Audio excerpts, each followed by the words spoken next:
Hey, how's it going, everybody? It's Ryan here. And what am I going to talk about today? Feeling uncomfortable. Because I'm going to talk to you about something that's uncomfortable to me.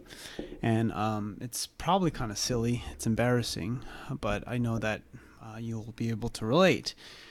But before I get to that uncomfortable thing, I wanted to talk about kind of what made me want to talk about this is I was there's nothing to watch because Game of Thrones is over right now, and I have this watch later list on YouTube that I just will put on when after we put the kids to bed.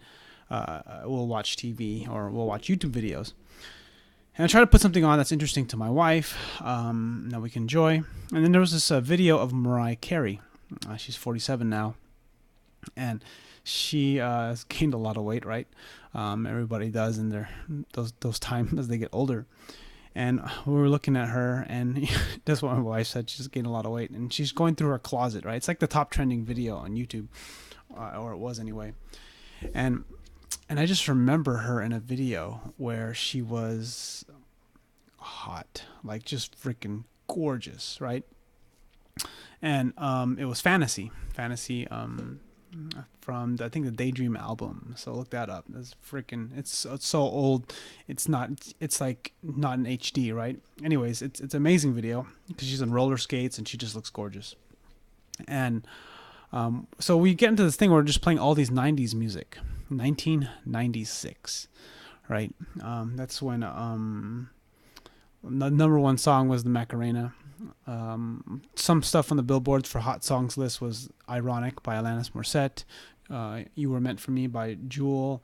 What else was there? Just a bunch of old school songs, man. I'm gonna pull it up because it's if you are a child of the 90s, a teen of the 90s, it will bring back some serious memories. And that's kind of like what I want to talk about. It's just, God, I fucking hated school. That's all I know.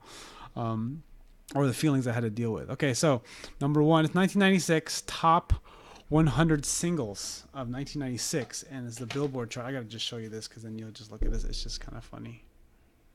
Look at that. Anyways, I'm just gonna go down the list. Macarena, One Sweet Day by Mariah Carey and Boyz II Men, Because You Love Me by Celine Dion, Nobody Knows, the Tony Rich Project, Always Be My Baby, Mariah Carey, Give Me One Reason, Tracy Chapman, The Crossroads by Bone Thugs and Harmony.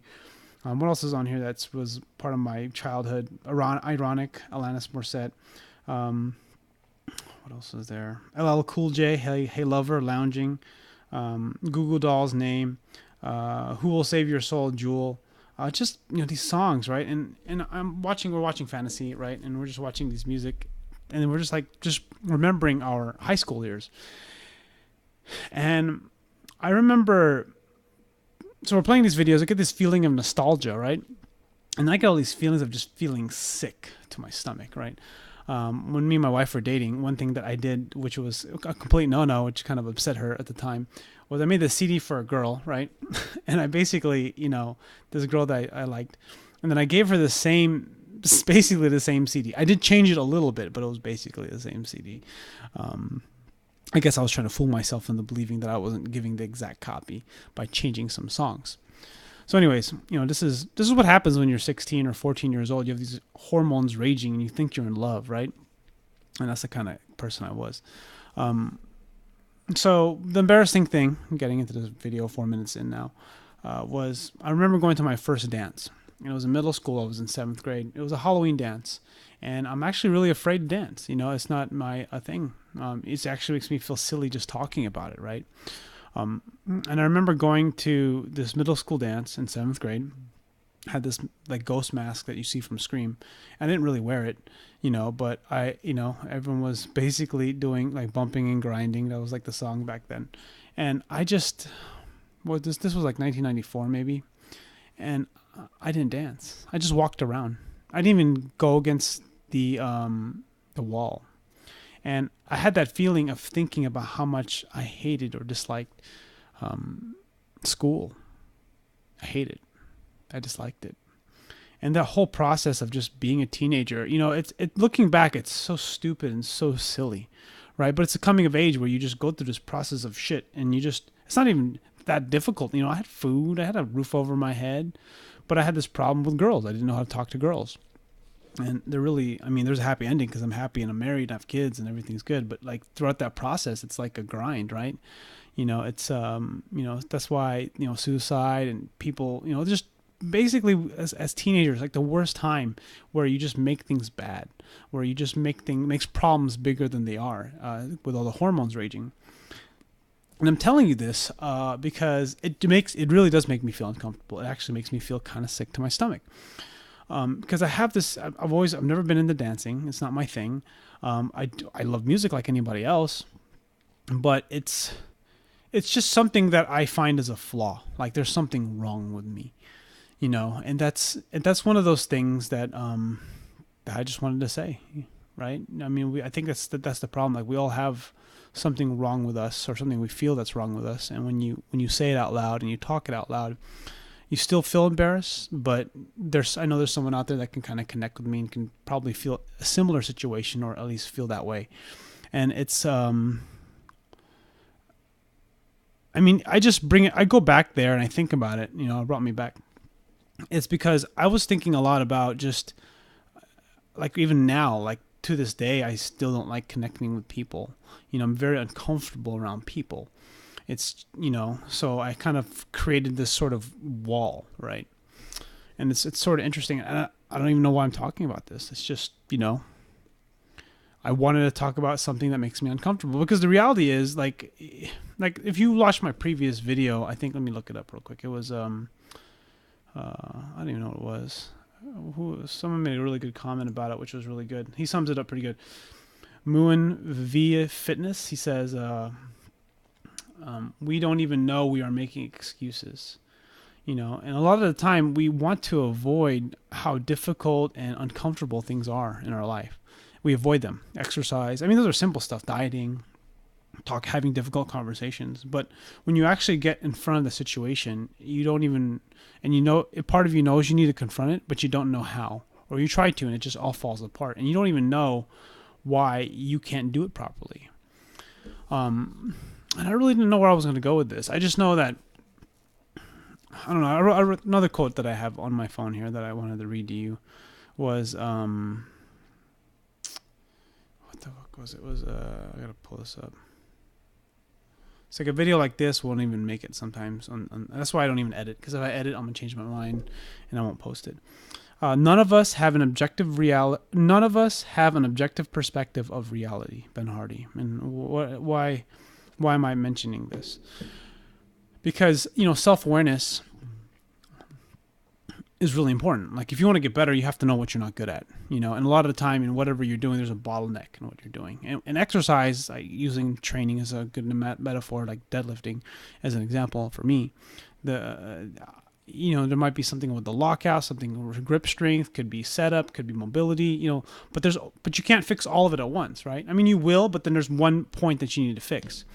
And it's kind of hard, you need a coach, you need a lot of like self-reflection, journal entering, listening to things, and talking to this thing about like being uncomfortable with people, talking to people, like why do I have this problem? Why do I have this problem? And why do I want to overcome it? What is the bottleneck with my problem? And that's kind of like what I'm going to propose to you is like, what is the bottleneck with the things that you want to get better at? Is it because I don't even know where I want to say this.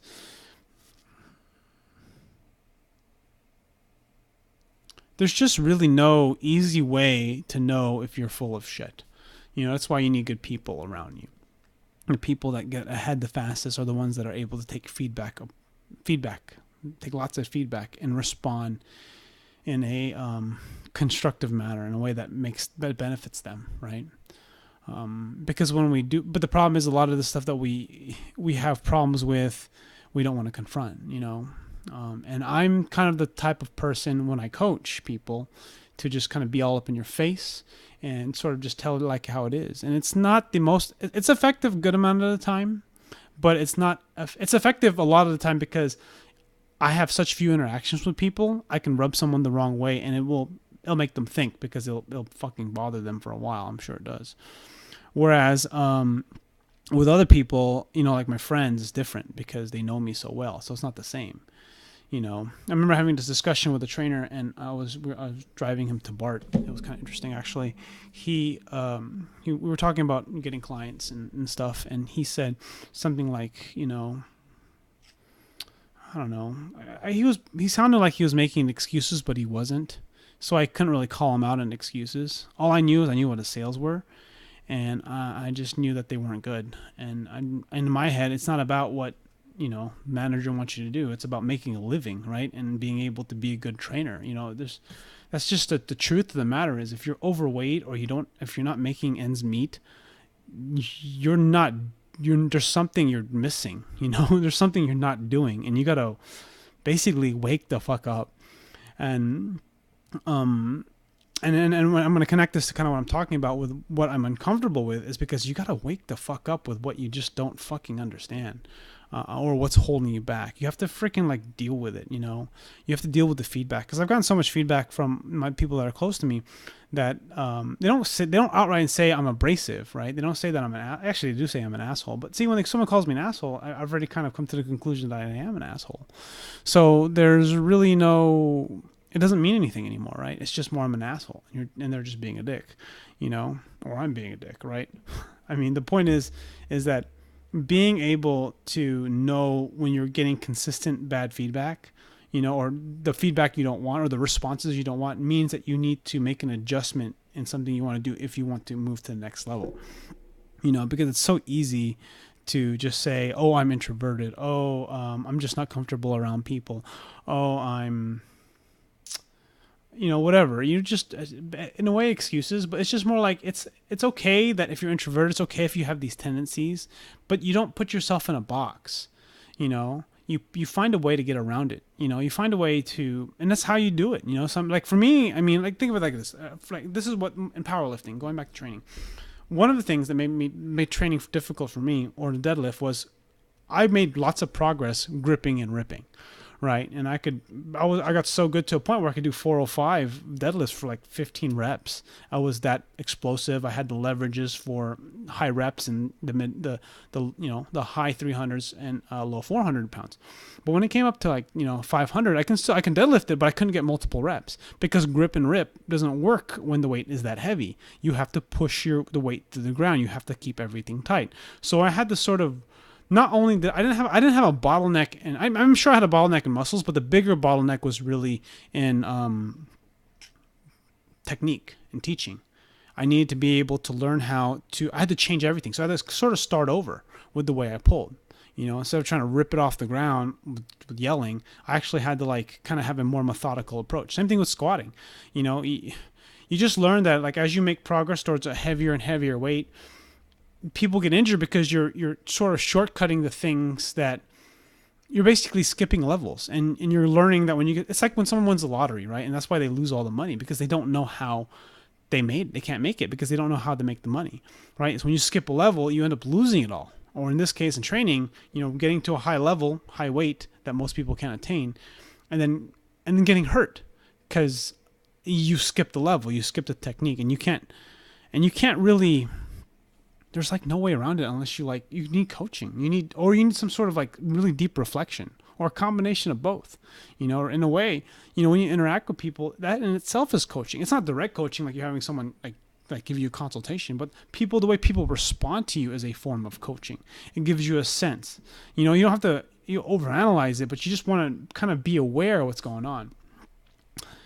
And that's all I got for today. Got to keep these videos under 15 minutes. Thank you for watching. Hope you have a great day. See you later.